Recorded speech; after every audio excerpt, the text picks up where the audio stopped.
C'est une procession qui apparaît calme, mais ses acteurs sont de criminels économiques.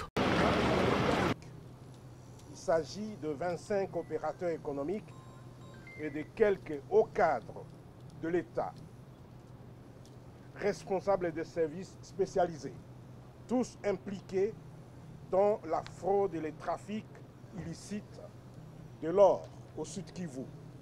Et les hauts cadres de l'État arrêtés comme complices. Arrêté le 1er mai au Sud Kivu par le service de renseignement, il présentait ces vendredis à l'état-major de renseignement en présence de la ministre en charge de la justice, la ministre de Mines, mais aussi celui de l'économie. Que tout celui qui va continuer à soutenir les criminels économiques et complices, il sera sanctionné.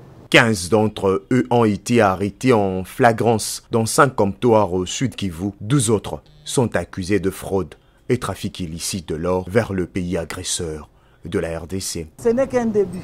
Nous allons continuer, nous, au sein du ministère des Mines, à travailler dans la commission de lutte contre la fraude minière avec le soutien, bien entendu, du service de renseignement militaire.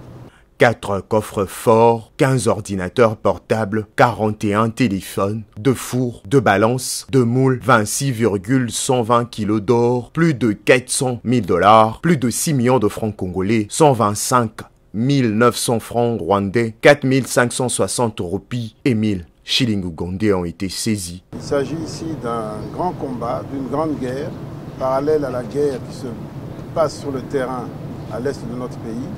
Et ce sont justement ces trafics qui permettent de maintenir cette situation d'insécurité à l'est de notre pays.